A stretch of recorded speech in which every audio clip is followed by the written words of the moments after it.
It's upsetting me and my homegirl because we feel like, well, damn, if you can't go to Bella Noche's, where the hell could you go?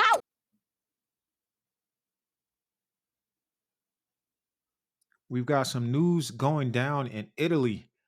AC Milan is possibly bringing on a new style partner, and that style partner is scheduled to be Off-White, the brand trademarked by Virgil Abloh. Rest in peace, Virgil Abloh, head of Louis Vuitton. Man, this is a really, really big deal if this goes down. Ken, I know you keep up on these types of things. How you feeling about Off-White as a style partner? First question. Mm-hmm. Are we putting quotations around like everything that Milan produces now? So like is the badge gonna have quotations around it? Tell Virgil, Like right brick on my brick.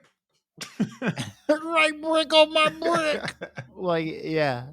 I mean, I'm a fan of style Mm-hmm. partnerships, right? Like, I think it's another way for the club to get money, right? So, like, like don't sell yourself short having like Nike give you some like warm ups or some shit Right. like that to fucking wear between games, right?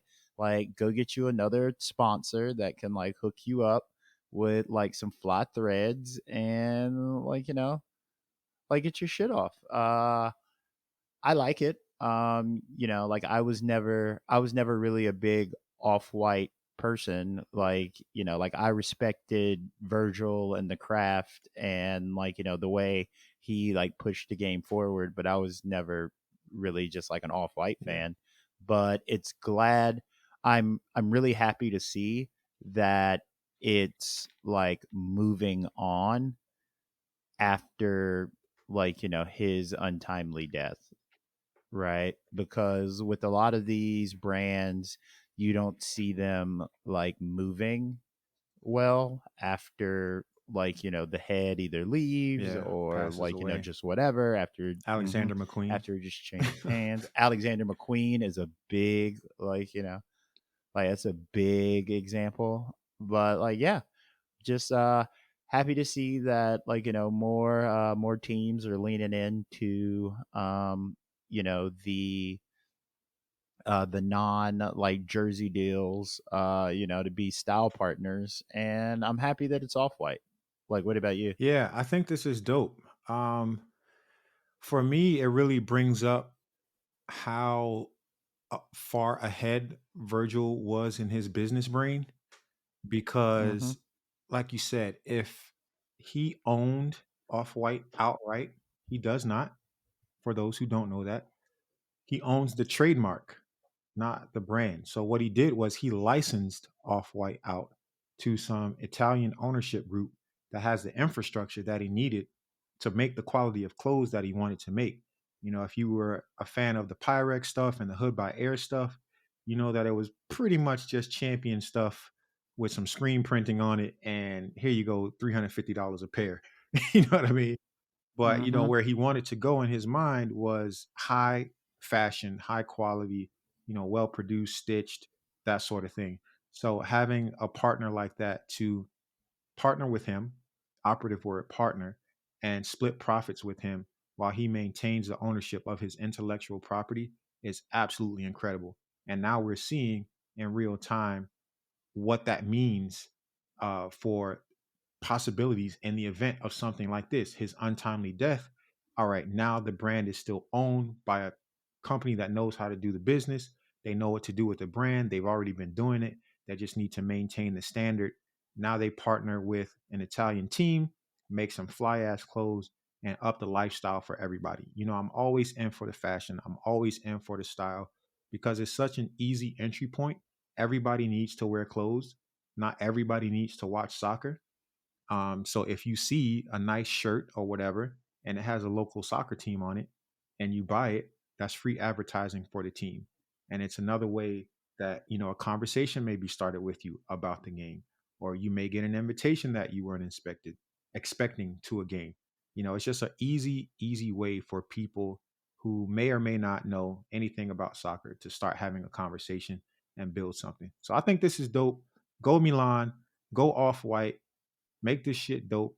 I'm definitely want to see, if this deal actually gets done and then what the gear looks like. Yeah, I think just another testament to Virgil's genius too is that when you look at like a lot of these style partnerships that have been happening, you don't see a lot of street brands, right? Yeah. Like I mean, like you've got like Fendi, you've got like Alexander D McQueen, squared. like you got D squared, you got a couple of these, but a lot of them aren't really like street brands of the essence that like Off-White is. Right. So like it's really a testament to Virgil's genius that after his untimely death, Off-White is still able to make moves like this, and B, that like before he left us, he had the foresight to like set up for something greater, Mm-hmm. because I mean, he could have just been happy, like, selling marked up champions hoodies Right. with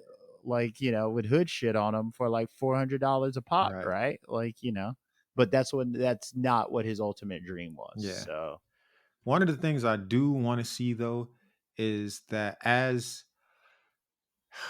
um more teams partner with style partners, that they maintain some sort of accessibility.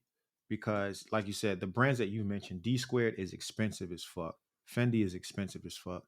And, you know, soccer overall is not a spending game in that way. So your mm, average fan is not going to go out and pay, $1,000 for a jacket because it's Fendi and his team. He may like it, he may really want to buy it, but he may not be able to justify spending that money on a jacket. So, I think having a more high quality product that's for everyday wear is a good thing. Like I said, free advertising when your fans are out in your gear, just living their lives, and it doesn't have to be all team colored out. However, I also think you shouldn't have to spend, $300 to $500 per item to do that as well. Have those items available if you want. Have a nice high end bag or a jacket or something, but overall, your collection should be, under $200 per piece, I think. well, not for nothing. Everybody likes to talk about how you get black people engaged in the game. I think style partnerships for MLS clubs and USL clubs are gonna be like the way to go, right? Like the first time you see like the first MLS club or USL club to like come out with like a good style partner that's like like decently price clothes the way like you've Mhm. described it, but also like it's good like streetwear like chill wear or whatever, man. Like that's gonna be all she wrote because like you're right, like it's way easier to get people invested in clothes because everybody wears clothes than it is to try to like turn somebody into a fan that would have to dedicate like time out of their life to support a Right. team, right? Like you could buy a t-shirt if the t-shirt's dope and support a team easily that Mhm. way. So I think it's the future. And, like I think the first teams to do it here in America are going to be the ones that really like cross over. Like, like Atlanta United, surprised they haven't done this already, Yeah. Yeah. I'm really surprised by that as well. I know Portland has done it. I know they did like a Danner boot or something like that. That's super Portland specific. That's not really going to move the needle anywhere else but Portland. But it was cool. I thought it was super dope. Made a lot of sense. Yeah. We saw Mitchell and Ness try to do some stuff with a few teams. I know they did Philadelphia. They did NYCFC. You're welcome. I know they did a couple of other cities. I can't remember which, but I know they did like 3 or 4 cities max. Dallas is the other one they did. So they did some cool stuff in that way, but that was MLS executives kind of ushering in what they wanted to see, and it was cool. But it was just that was really geared towards the fans. It wasn't for me and what I saw and my experience about really bringing in anybody outside. Um, But that's kind of how it goes in MLS. And then we see NYCFC last year with the Staple Design collaboration. Yeah. So that was cool to see because that was something I worked on my own and did a collaboration with them. It never released, unfortunately, but to see them end up down that path anyway and actually release something, I thought that was dope. And the players were wearing it to travel, super dope. And I think it did really well. I saw a lot of people in the stadium wearing that stuff. So, like you said, the more teams that get on board with this, understanding how to partner with a brand that makes sense for their market but also includes more than just your traditional MLS fan base is going to be, a good way to market teams more broadly in these respective cities. Yeah, and please no more Mitchell and Ness. Like, I mean, that shit just feels like some old white dudes like in MLS headquarters being like, the Negroes like Mitchell and Ness for their NBA stuff. Like, Oh my god. The funny thing is too, when I did that work with them, like it was tough because up to that point I never wore Mitchell and Ness because I was an actual mm-hmm. NBA jersey guy. Like I was trying to get pro cuts, I was collecting. I had a very, very specific thing in mind, and Mitchell and Ness was just not it for me. Like it was something I did not touch. I don't care what type of retro you talking about, it's not for me. And then yeah, doing that project, it was like, here we go. I just had to put it on. But it came out Are good. you sure you don't want this in 3X? Yeah, we were a little bit past that window, but yeah, it worked out good. The stuff was cool. I'm proud of that work.